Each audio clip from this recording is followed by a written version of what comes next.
So here's a quick look at this sewing machine. It has it's got these cogs which can do decorative stitching.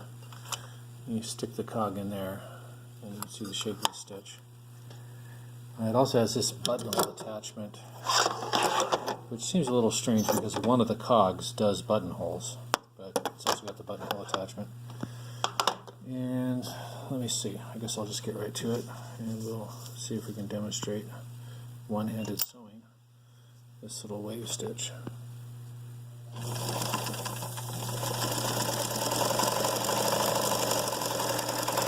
you can vary the zigzag width over here, and vary the size of the stitch.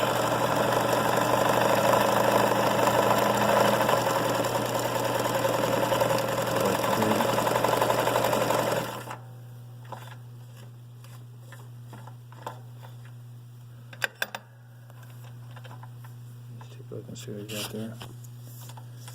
So you can see where I turned the zigzag down, it's a little less, and the zigzag is bigger, it's bigger. Okay, so we'll try a little different cog here. See if I can get that in with one hand.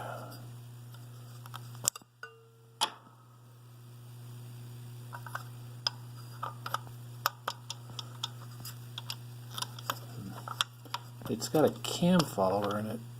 I seem to have sometimes have to position the cam at a certain location before you can get it to snap on there. I've got the string in the door. Alright, so I'll set the thing back up. Alright, so we've got a forward speed of 2 there and a width on the zigzag of 4.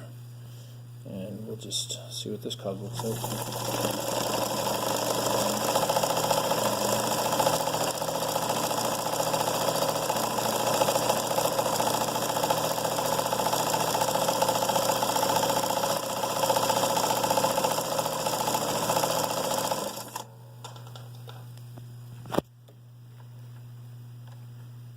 You always want to stop with this hook at the very top.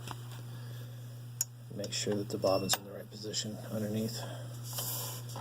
And so that cog made this little flower pattern. I'm not completely sure that everything is correct on this machine. You can see here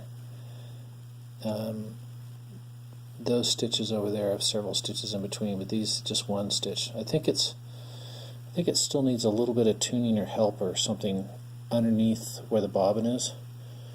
I had some thicker string on there and it's working quite poorly. I went to this thinner string and it seems to be working a lot better, but I think there's some little fiddly bit underneath there that I don't quite understand. It could also be that I had the tension set incorrectly. I've never been a good judge of setting the tension on these machines. I tend to always do my work on super heavy material like blue jeans, and so when I'm working with light material I tend to use way too much tension. So anyway, we'll try it again here with a different cog.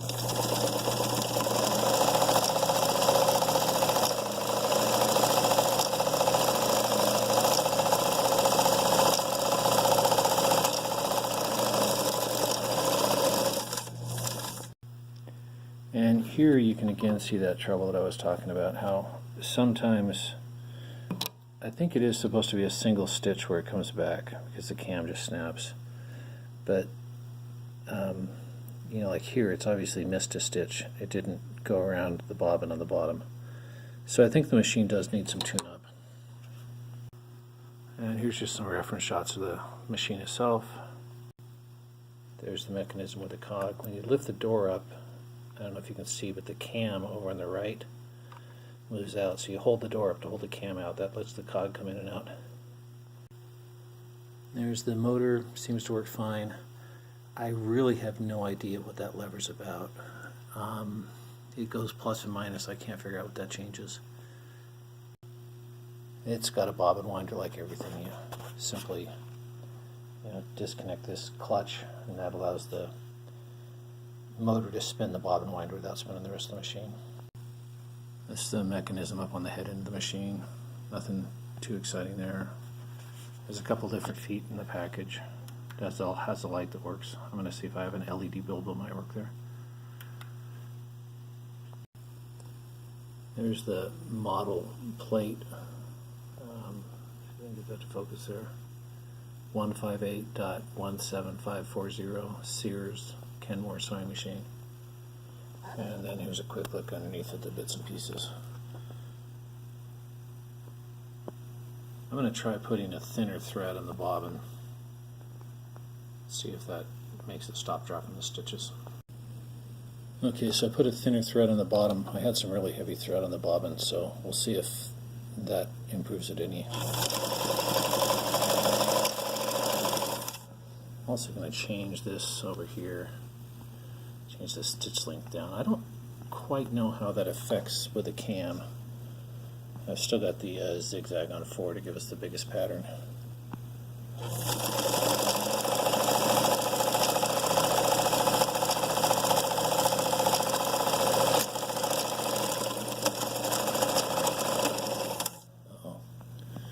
So the string flipped up and got on the wrong side of the keeper there. Let me fix that.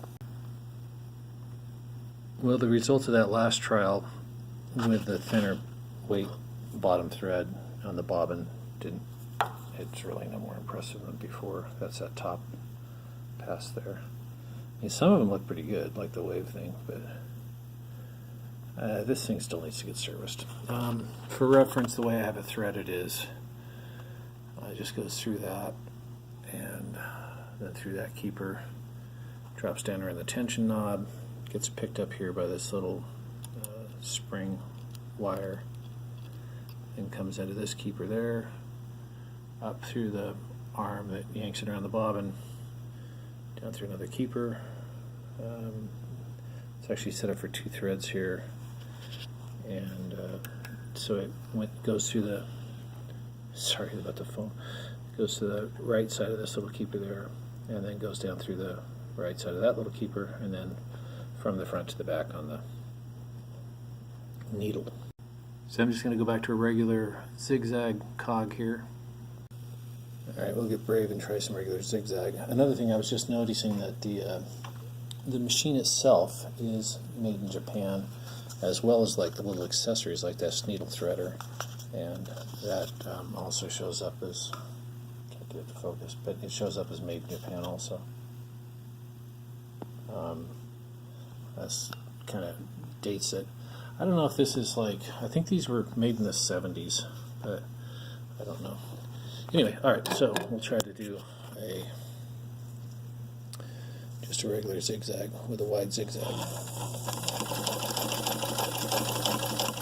And here you can already see it's not leaving a zigzag, so it's not catching properly underneath. So I'm going to go down to a 0, or S for straight stitch. That works okay.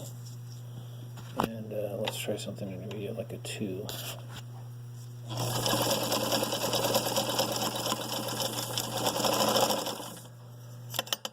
Let's see what we got there. So for some reason when the needle is, when it's pretty close to the straight stitch, you know, like doing a straight stitch in here, it works properly. Then when you do the zigzag, it'll sometimes miss the part that zigs out and not catch it. So anyway, it does need some tuning, some kind of fixing, something to make it better.